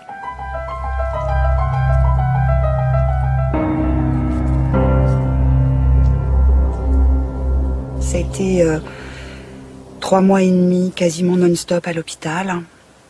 Des cures de chimiothérapie qui duraient 8 jours pleins. On a pu rentrer 3 fois à la maison une journée. Camille n'avait plus de défense immunitaire, était en aplasie. Et il fallait aller en chambre stérile, pour une durée indéterminée, bien sûr. La seule question que tout le monde se pose, pourquoi? C'est une question à laquelle, en fait, personne ne peut nous répondre. On ne sait pas pourquoi. On ne subit pas une cure de chimiothérapie aussi importante sans avoir des complications à côté. On a pu rentrer à la maison. Elle avait plus du tout ses cheveux. Il lui restait 3 petits brins de cheveux à l'arrière de sa tête. Et là, elle m'a dit, maman, tu m'avais promis que quand mon traitement serait fini, on ferait la boule à 0, complète. Et donc elle m'a dit, c'est aujourd'hui. Et donc elle m'a demandé de lui raser la tête. Je lui avais déjà enlevé tous ses cheveux, donc...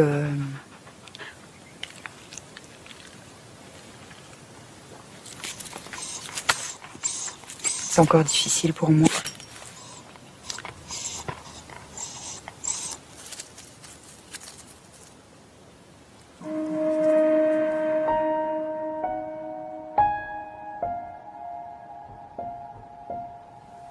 Plusieurs fois, elle a baissé les bras face à la souffrance, tout simplement. Je l'ai vue partir 2 fois. Dans des moments où on était seuls, toutes les deux. Ça a été des moments très très forts, très douloureux. Mais elle s'accrochait à tout. Et finalement, elle a été même plus forte que nous. Et c'est cette force-là qu'ont les enfants. J'aurais jamais soupçonné. Et à la rencontre avec tous les enfants dans le service, c'est un service très difficile, service fermé. On a donné un peu d'amour aux enfants qu'on croisait. Il y en a qui sont partis, qui n'ont pas pu. Ou qu'on n'a pas pu sauver parce que trop malade, trop atteint. Au départ, la mère se sent entièrement responsable de la maladie. Mais néanmoins, les questions se posent. Ce qui veut dire aussi qu'on n'est pas à l'abri. Jamais. Malgré, entre guillemets, la vie saine qu'on pense avoir.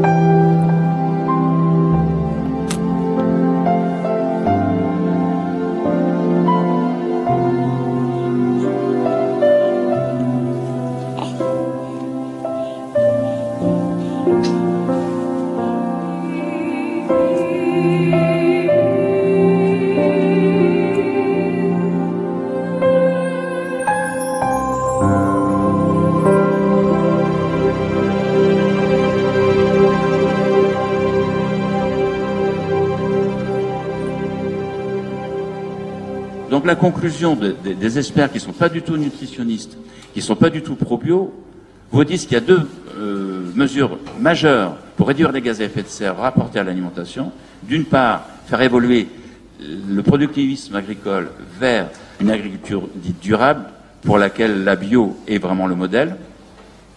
Et il y a encore une autre mesure qui serait encore plus efficace, c'est de réduire la consommation de viande à l'échelle de la planète. Globalement, on consomme beaucoup trop de viande. Sachez que 55% des protéines végétales qui sont produites de par le monde sont faites pour nourrir le bétail, qui ensuite va nourrir l'homme. Si une partie de ces 55%, disons même pas la moitié, un bon tiers, allait directement dans l'assiette de l'homme, vous voyez que d'emblée, on disposerait d'une réserve alimentaire considérable et que par conséquent, pour lutter contre la faim dans le monde, on n'aura pas besoin des OGM et de ce genre de supercherie, pour rester poli.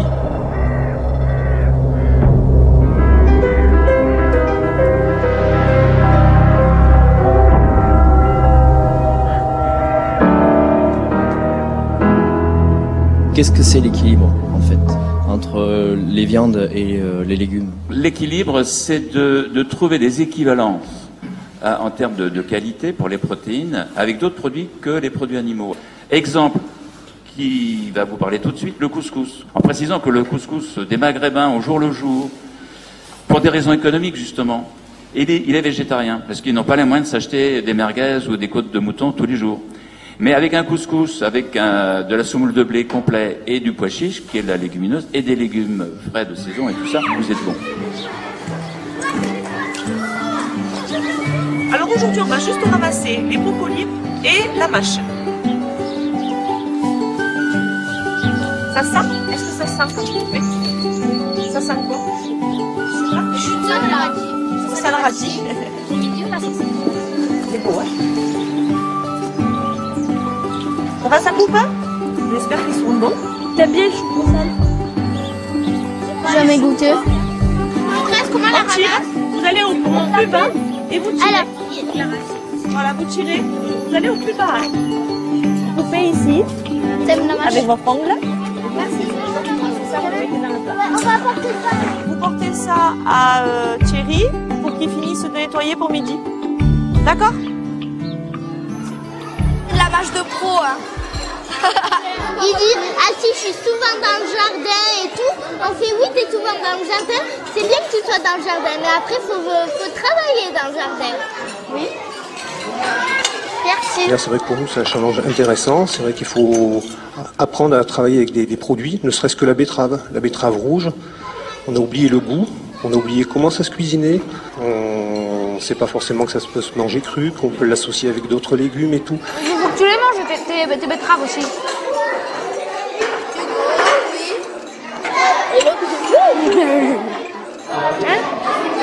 Elles sont crues. Sur Barjac, on sort quand même entre 200 et 220 couverts jour.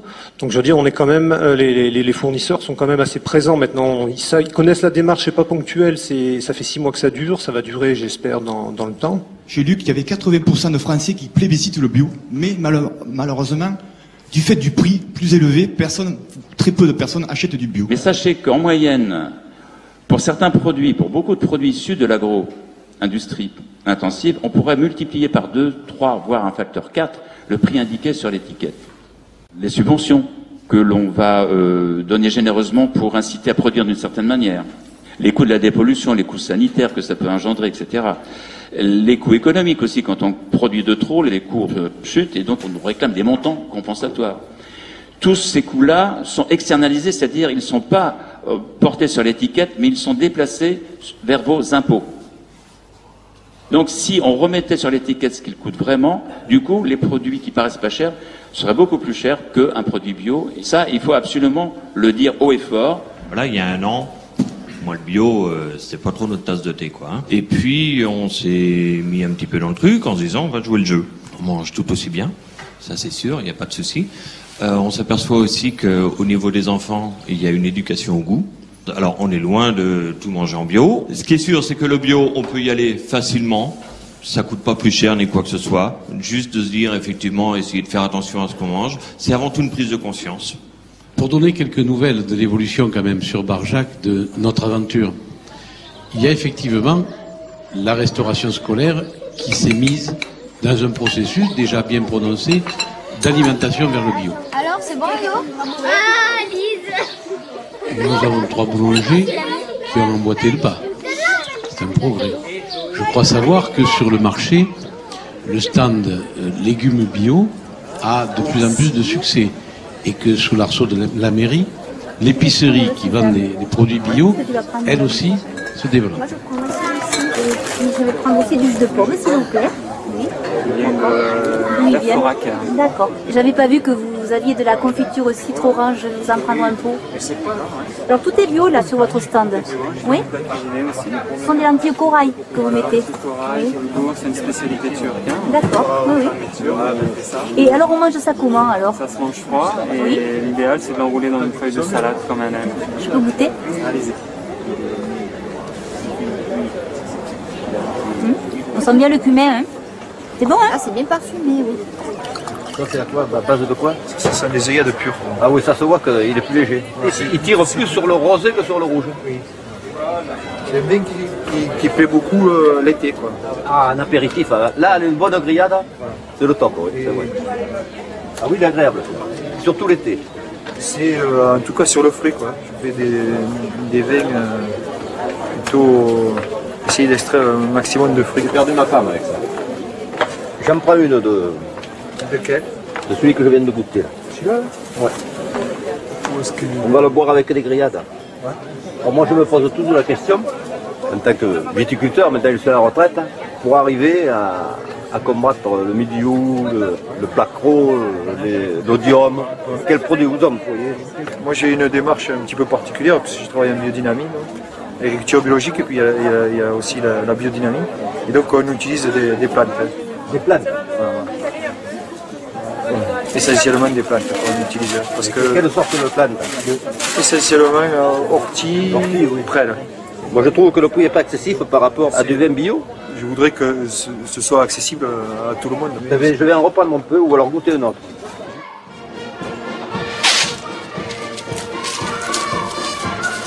Bonjour. Un peu mignon, s'il vous plaît. Merci. Merci. Au revoir. Au revoir.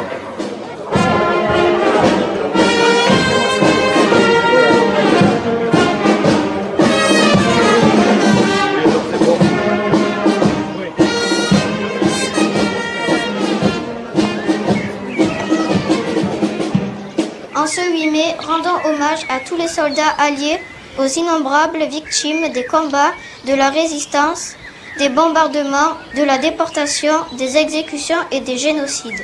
L'Union française des associations de combattants et de victimes de guerre s'emploie à transmettre aux jeunes générations le souvenir de ces événements passés, les appelant ainsi à une vigilance de tous les instants pour la défense des droits de l'homme et la préservation de la paix. Vive la France, vive la paix.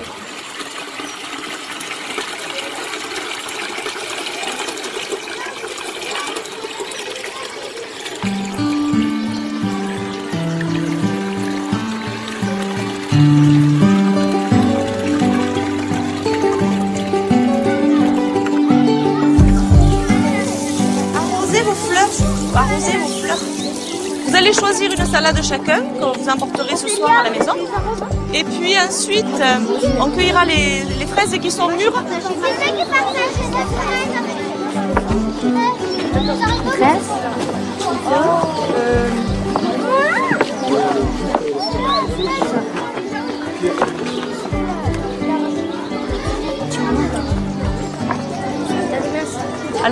Alors Philippe?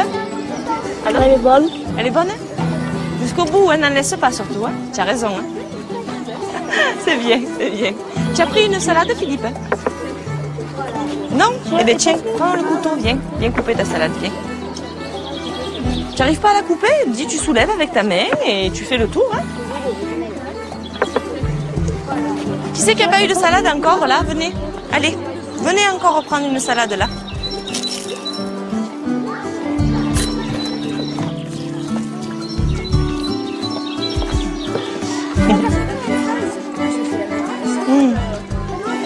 Voilà. Voilà.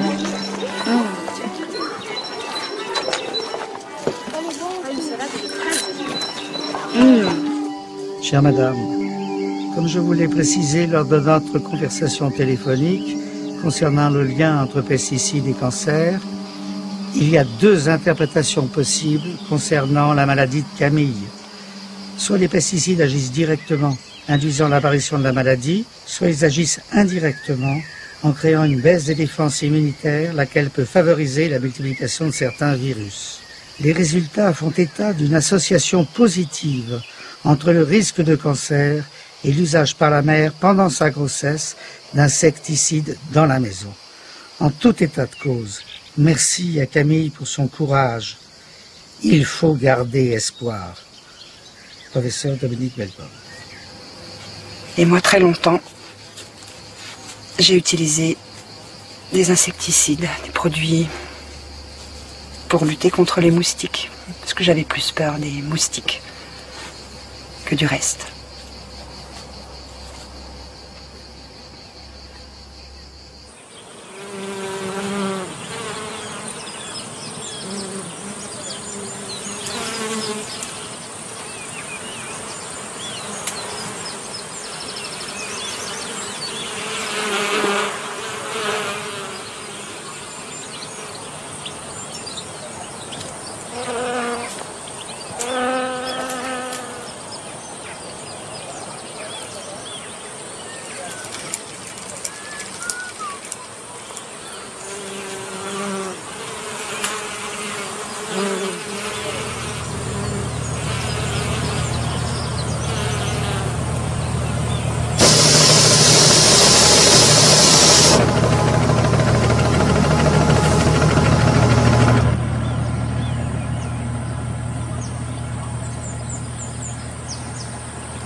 Quels sont ceux qui mangeaient bio avant que la cantine de l'école se mette au bio? Et maintenant, qui est-ce qui mange bio maintenant? Ou tout le temps, ou de temps en temps? Voilà. D'accord. Ouais, ça fait quand même... J'aimerais que Thierry, tu nous dises, qu'est-ce que tu vois, toi, qu'ils aiment d'abord? La salade. Oui, j'adore. Salade verte. Oui. La viande en général. Oui, moi j'adore. Bon, évidemment, tout ce qui est pommes de terre, les pâtes, le riz aussi. Alors là, vainqueur. Après, en légumes, enfin, ce qu'on travaille de nouveau, il y a la polenta. C'est à partir de quoi?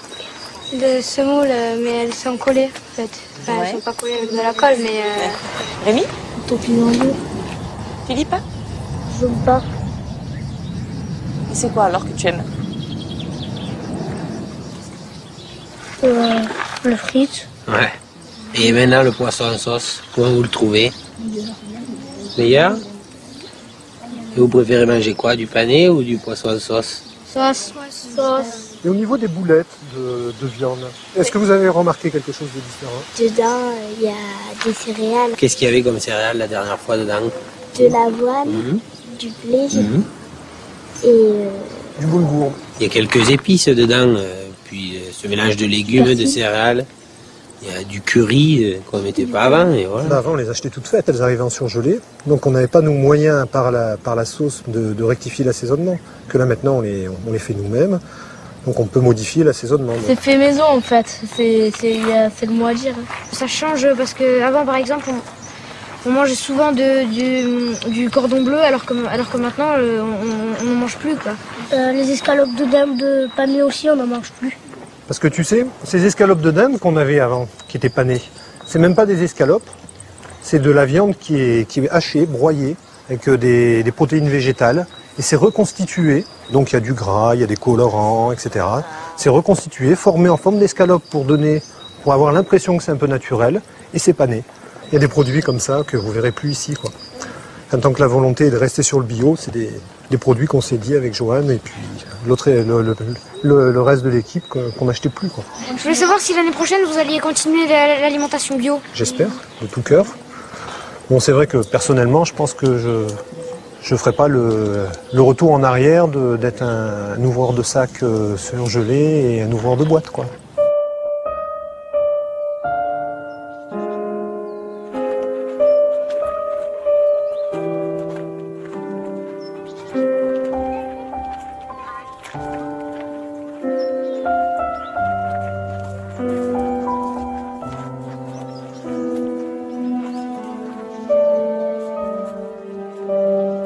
C'est ça le cirque de Navacelles. Il n'y a pas de clown. De quoi? Il n'y a pas de clown, donc ça peut pas. Il n'y a pas de clown. Ben non, c'est pas un cirque comme... Ben oui. Tu croyais quoi toi, Maëlle? Un cirque avec un chapiteau? Ah, et non, c'est pas un cirque comme ça, Maëlle. Regarde, on appelle ça un cirque parce que tu vois, c'est tout rond et avant la rivière, elle passait là. Alors après, ils ont construit le village et tout ça, si tu veux. Et ça, la boucle qui reste, c'est un ancien lit. C'est l'ancien lit de la rivière.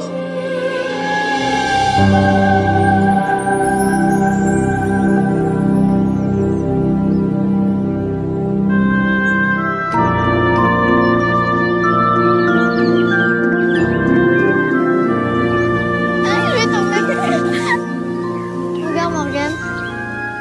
Il est trop beau. J'aime bien le lilas, ça sent bon. Ouais, j'aime bien moi, c'est quand c'est blanc là. Oh, c'est ouais, il y a les violettes aussi.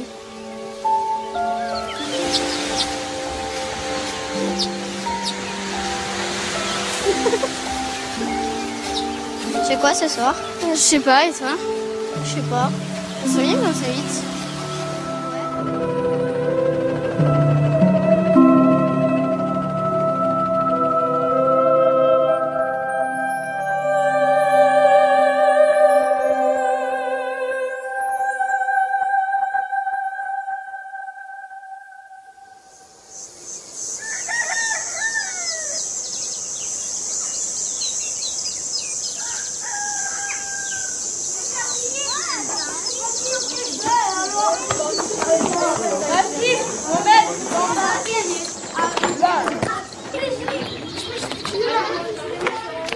Prenez une branche entière et vous récupérez les graines de radis et quelques branches du chou-fleur.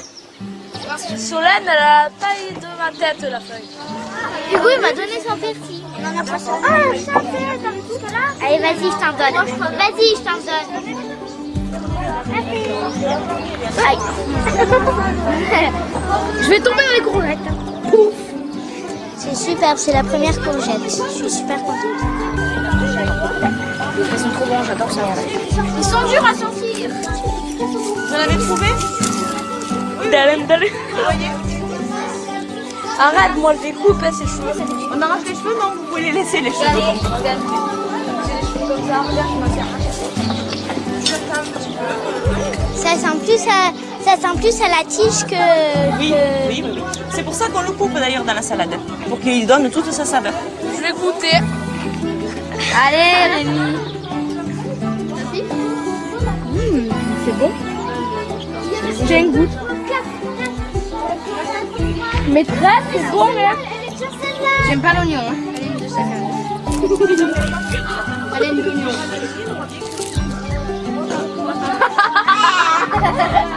Oh, mais ils sont petites, maîtresse.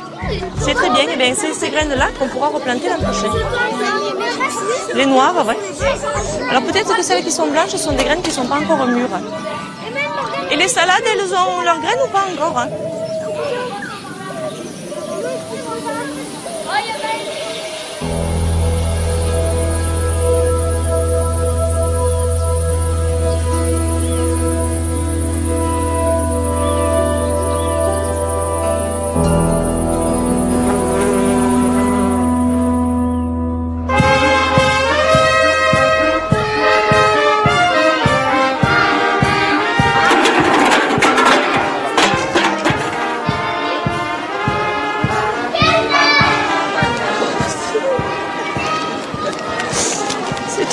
Franchement, je sais pas qui c'est qui a eu cette idée-là, mais c'est super. Ayez confiance en vous. Vous êtes capables tous de réussir et de faire ce que vous aimez. D'accord?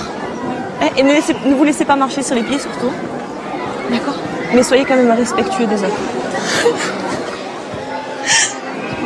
Je vous aime très fort tous. Je vous aime très fort. J'ai reçu 5 ou 6 maires là tout à l'heure. Ils sont venus chercher des idées, voir quelles étaient nos motivations, nos méthodes. Et ils ont envie de faire comme nous. Et ça, c'est un encouragement. Donc vous avez prêché la bonne parole, si je comprends bien. Voilà, j'ai prêché une parole différente. Et je crois qu'il est urgent maintenant d'aller dans cette voie. Ce qui se passe à Barjac, ce que l'on vit à Barjac, dans le Gard, je parle de l'enseignement catho du Gard, c'est perçu comme une aventure formidable. C'est quelque chose qui ne se vit pas ailleurs et c'était quelque chose d'exceptionnel et on nous regarde avec des yeux admiratifs. On se dit c'est formidable. Curiosité et admiration. Non, pas curiosité, ah non, c'est pas de la curiosité, on se dit c'est formidable si ça pouvait se faire partout. Ah, du côté un peu pionnier. Je vais vous raconter ça, cette petite anecdote.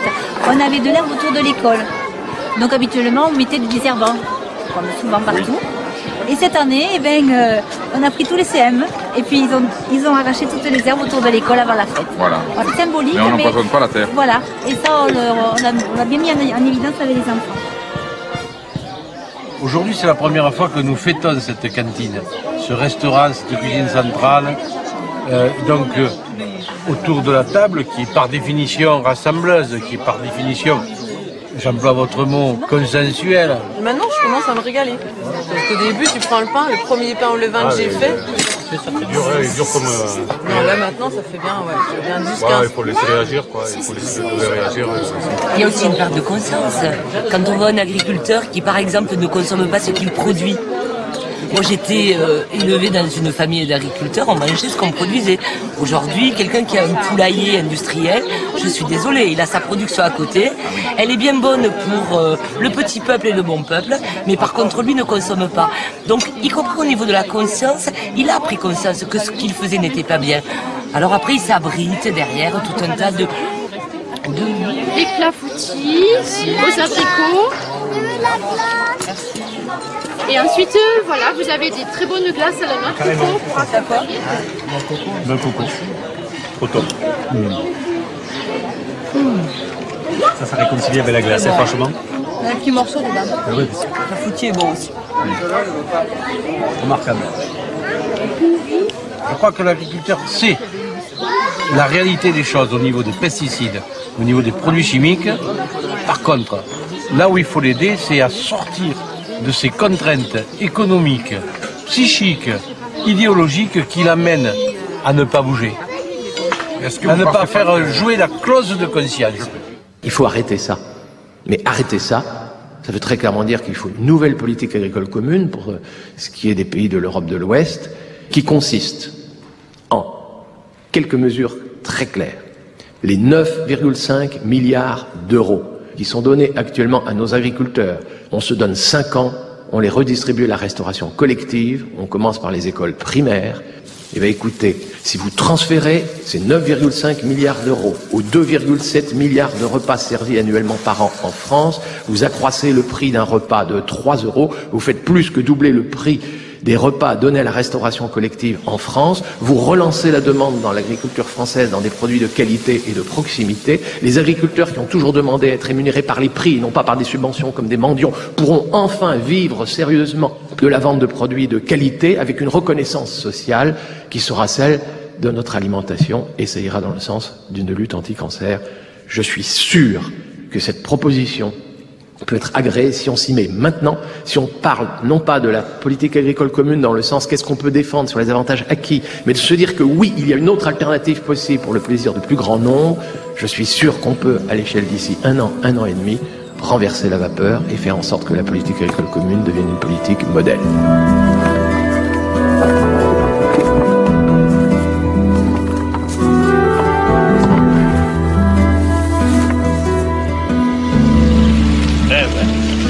Bonjour les enfants. Bonjour. Qu'est-ce qu'il arrive? On a les brioches de l'école publique de Barjac. Est-ce qu'elles sont bio? Elles sont Et ça veut dire quoi, bio? pas traitées. Pas traité, bravo. Alors je vais en prendre une. Mais je ne sais pas si monsieur le curé va les apprécier, parce que vous savez comment on appelle ça chez nous? Non. Un étouffe chrétien. Ah, il faut boire un peu avec pour le faire glisser. Hein? Alors, on donne ce qu'on veut? Oui, mais minimum 2 euros. Il y a minimum de combien? 2 euros. Minimum de 0? 2 euros. 2 euros. Ah ben ça va, c'est à notre portée, je crois. Hein? Mais on va vous payer en chantant. Ça marchera? On va chanter, puis on verra. Si ça leur plaît. Plus que 2 minutes alors. Ah, plus que 2 minutes. Plus que 2 minutes, mais... Ils négocient bien, hein? C'est plus que 2 euros. Allez. Autrement, c'était plus que 2 heures, donc ce serait mieux. Hein. Et la Fundénime, tu connais la Fundénime? À la Fundénime, il y a une amélie qui fait des flous blancs au mes de janvier. Ah ben, come le papier. Non, non, non. Io ahimè Paco. Dica, la beltà di una flù, di una flù. Comment tu le dis? Une flou, voilà. Qui fait des fleurs blancs comme... Au mes de janvier. Au mes de janvier. Mais io disais comme le papier. Eh bien, le papier, quand il est mort. Et une flou, est la vie de bio. Bio. Bon, vous êtes payé en chanson, hein? Parce qu'il y en a pas un qui nous en chante une, on ne vous paye pas le gâteau, hein? Vous chantez celle de la fête de ce soir, mais... Ah, d'accord. Mais c'est pas trahir un secret? Je sais pas. On les a déjà chantés. Ah bah d'accord. Alors, fredonne-la moi. Alors... Hein? Allez, 1, 2, 3. Le ciment dans les plaines coule jusqu'aux montagnes, poison dans les fontaines, dans nos campagnes. Le cyclone en rafale, notre histoire prend l'eau, reste notre idéal, faire et beau. Oh,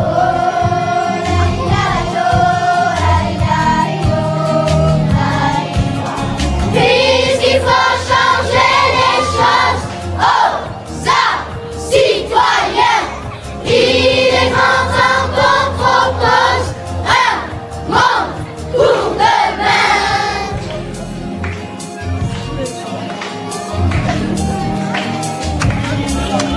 Aux arbres citoyens, quelques baffes à prendre, la veille est pour demain, les baffes à rendre, faire tenir debout une armée de roseaux. Plus personne ne nous fait passer le mot. C'est vrai, la terre est ronde, mais qui viendra nous dire qu'elle est pour tout le monde et les autres à venir. Puisqu'il faut changer les choses, oh, ça, citoyens, il est grand temps qu'on propose un monde pour demain.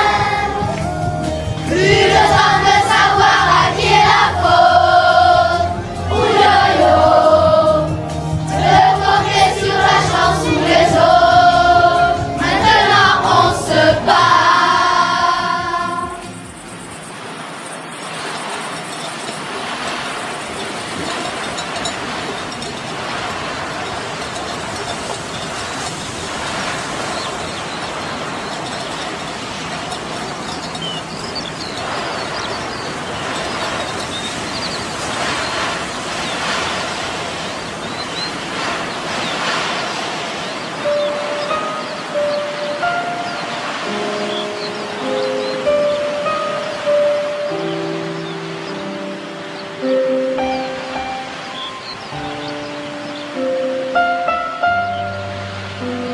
Même nous, hein, je veux dire, entre notre façon de consommer il y a 1 an et puis maintenant, ça n'a rien à voir.